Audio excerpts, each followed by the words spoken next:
I think the biggest epiphany was deciding not to carry on doing what I was doing.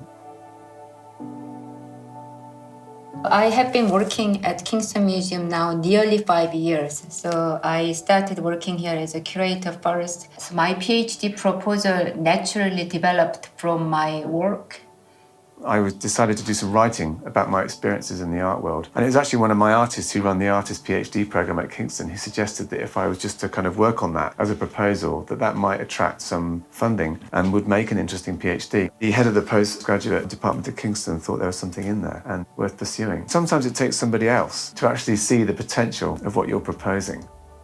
So you start off by applying to the university to do the PhD and putting in your research proposal and application directly to the university. It was really difficult putting together the research plan, and I got a lot of help from other people here at the university, which was fantastic. I identified my supervisors quite early on that I really wanted to supervise me, and they helped me with my application and my plan. So that was really worthwhile spending the time getting it right.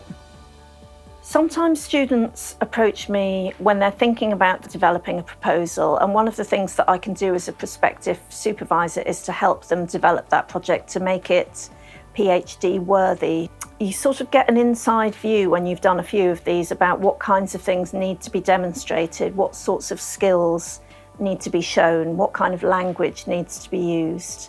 And I think those are quite tricky things to know from the outside. So I think it's really useful if prospective PhD students approach supervisors beforehand. I think you need about 6 weeks to make a really good proposal, and the student will be in a much better position to be offered a place and perhaps also to be offered funding if they've worked on a proposal with the very supervisors that they want to be supported by when they begin.